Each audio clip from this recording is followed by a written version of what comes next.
오늘 우리가 함께 읽었던 신명기 말씀은 이제 모세가 오랜 생활 광야에서 이스라엘 백성들과 함께 지내다 보니 한 세대가 가고 다음 세대가 오는 일이 생기게 됩니다.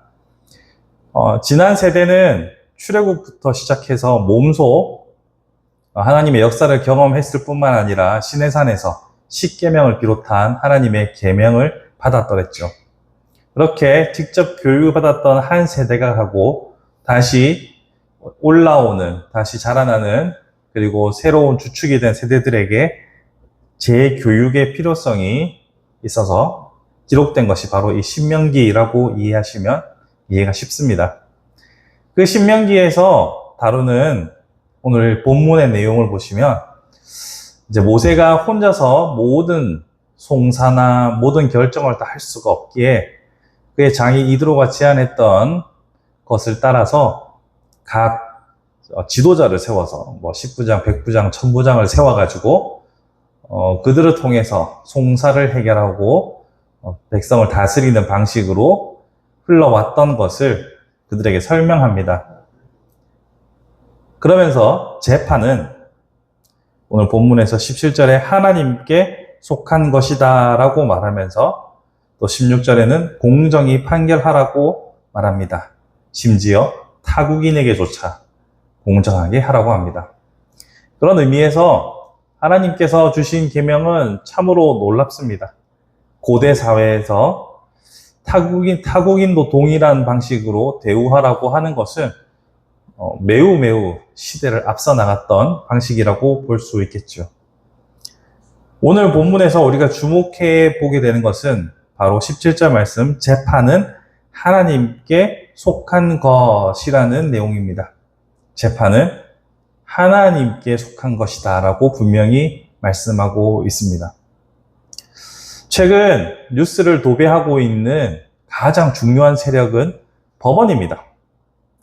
법원이 뉴스의 중심에 올라서는 일은 잘 없습니다. 그런데 최근 들어서는 대법원이든 헌법재판소든 남부지법이든 폭동이 일어났던 서부지법이든 법원이 하루라도 뉴스에서 빠지는 날이 없습니다. 그런 시끄러운 최근의 상황 속에 너무나도 유명한 대통령의 내란죄를 심판하고 있는 쥐기현 판사에 대한 뉴스가 이번 한 주를 달구었습니다. 내내. 그가 시간으로 계산, 날로 계산, 최초에 날로 계산해야 할 것을 시간으로 계산해서 내란 수개를 풀어주고 또 공개 재판, 비공개 재판으로 논란을 만들고 심지어 이번 주에는 룸사롱 접대 의혹까지 줄줄이 3연속 히트를 치면서 많은 사람들의 입에 회자되는 일이 생겼습니다. 아직 모든 진상이 전말이 다 드러난 것은 아니지만 이런 의혹들이 일어나는 것 자체가 상당히 이 사회가 오염되었다라는 것을 나타내는 지표라고 볼 수 있습니다. 법원은 항상, 그리고 재판은 항상 공정해야 하고 공정하게 보일 필요가 있는 것을 우리는 잘 압니다.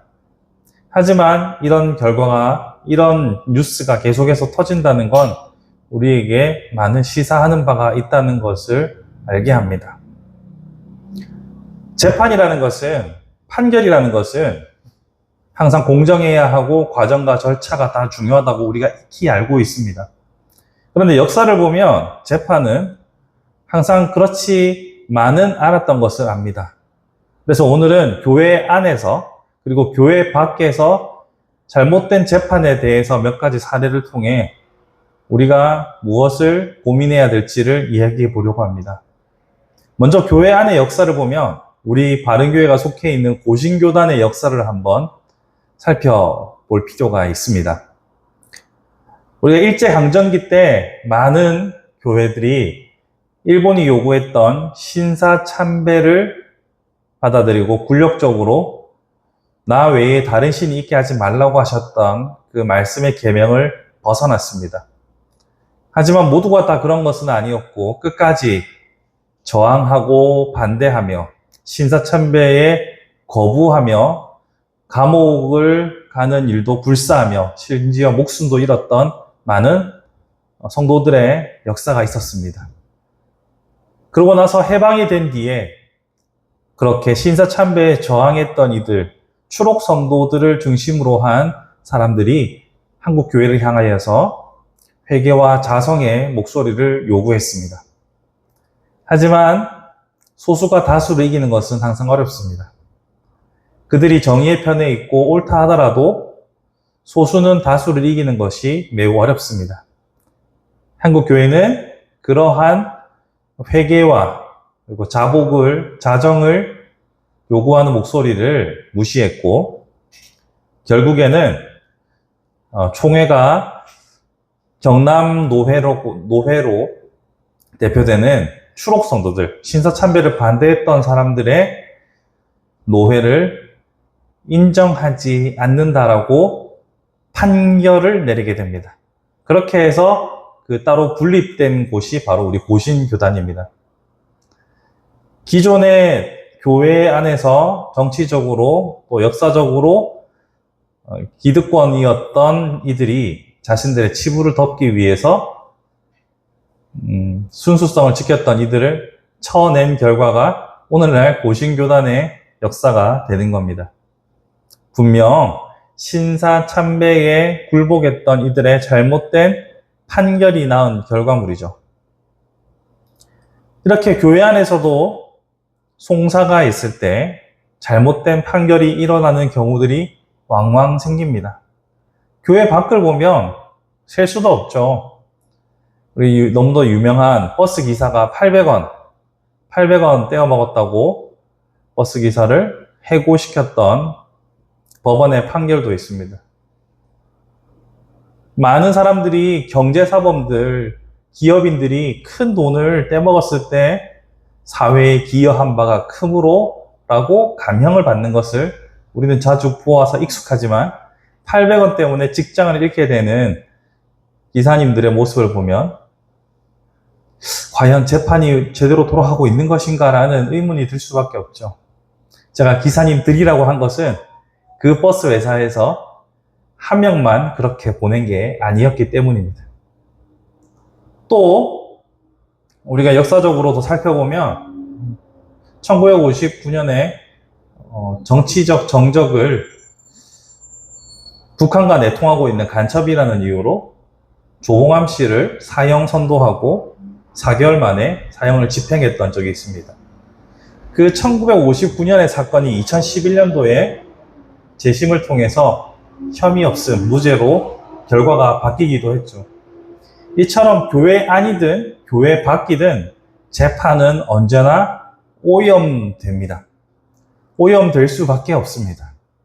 그 이유는 그 재판에 걸려있는 인간의 욕망이 서로 상호간에 교묘하게 얽혀 있기 때문이죠. 그런데 오늘 성경 본문은 우리에게 무엇이라고 말합니까? 재판은 하나님께 속한 것이라고 명백히 말하고 있죠. 그런데 자꾸 재판을 할 수 있는 권한을 가진 사람들은 재판은 자신에게 속한 것이라고 생각합니다. 교회 안에서 재판을 맡은 자들도 교회 밖에서 재판을 맡은 자들도 그러합니다. 이것은 인간 죄의 뿌리와 그 괴를 같이 합니다. 처음 인간이 타락했을 때 선악과를 따먹은 그 행위 자체가 겉으로 보기에는 별것이 아닌 것처럼 보입니다. 하지만 사탄이 뱀을 통해서 유혹할 때 뭐라고 유혹했던가요? 하나님과 같이 되고자 하는 욕망을 부추겼습니다. 하나님과 같이 된다는 것은 하나님의 능력을 가져온다는 얘기고 그 말인즉슨 하나님의 것을 나의 것으로 만들려고 하는 행위인 것이지요. 이것이 바로 죄의 뿌리입니다. 즉 하나님의 것을 나의 것으로 만들려는 것. 재판은 하나님의 것이라고 했는데 그 재판의 주인이신 하나님의 것을 나의 것으로 만들려고 하는 것. 그러니 구분 재판들은 오염된 재판들은 모두 인간이 가지고 있는 죄의 뿌리와 그 괴를 같이 한다는 것이죠. 그런 의미에서 우리가 재판을 바라보는, 그리고 재판이 어그러지게 되는 이 모든 상황들에 대해서 이것이 하나님 앞에 옳지 않다는 생각을 가지고서 기도하고 살펴보고 목소리를 내야 한다는 겁니다. 교회 안에서도 많은 송사들이 있습니다. 교회 안에서 절차상으로 맞는 것인지 교회법에 합한지 아닌지 많은 갈등과 다툼들이 있습니다. 근데 그 안에 내면에 흐르고 있는 죄의 뿌리가 과연 잘 드러나고 있는가 생각해보면 잘 드러나지 않습니다. 세상에서도 그렇게 욕망에 따라서 판결이 굽어지는 경우가 많지만 교회 안도 마찬가지입니다. 왜 그런 모습이 나타날까요? 첫 번째로는 아까 제가 말씀드렸던 것처럼 죄의 뿌리가 그 교회를 같이 하기 때문이라고 말씀드렸죠.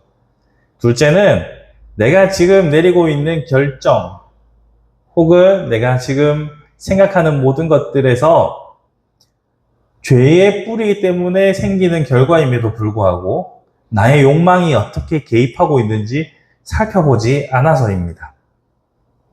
내가 어떤 생각, 어떤 이익, 어떤 사람들과의 관계 때문에 이렇게 결정하는가를 솔직하고 정직하게 말씀 앞에서 살펴보지 않기 때문에 구분, 판결, 재판, 결정들이 나오는 겁니다.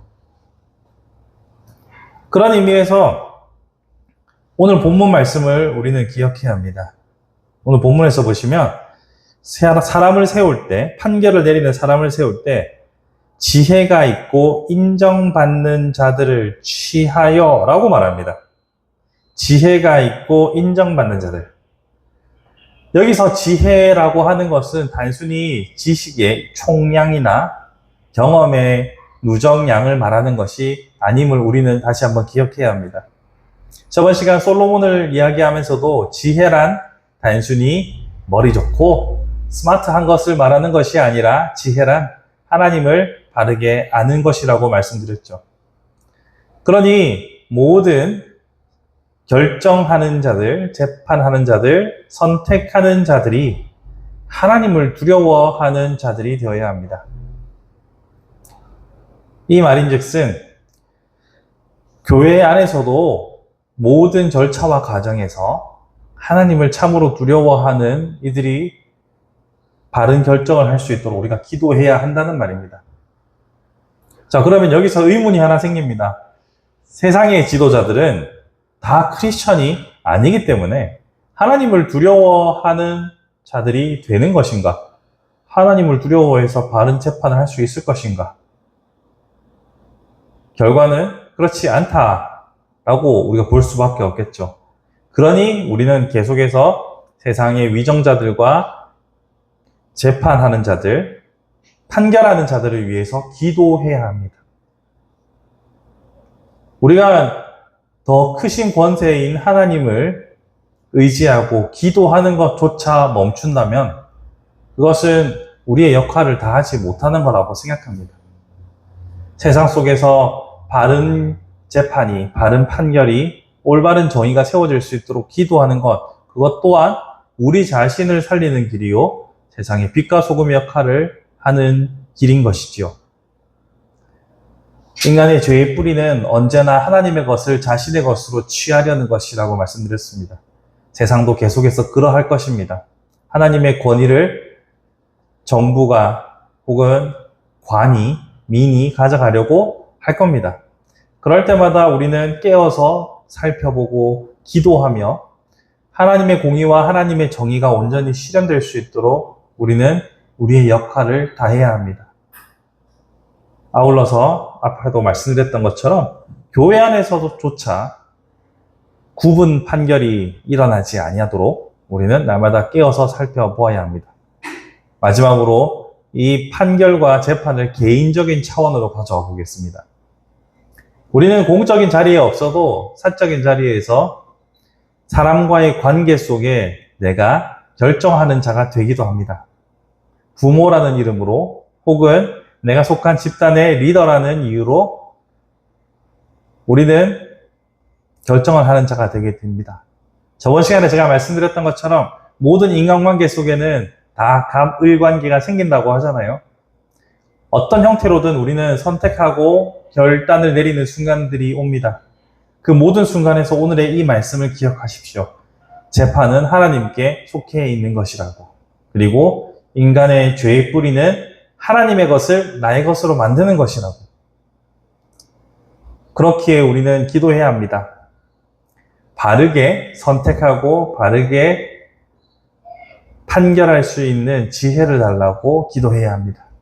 나의 욕망이 나를 지배하는 것이 아니라 하나님의 법도가 나를 지배할 수 있게 해달라고.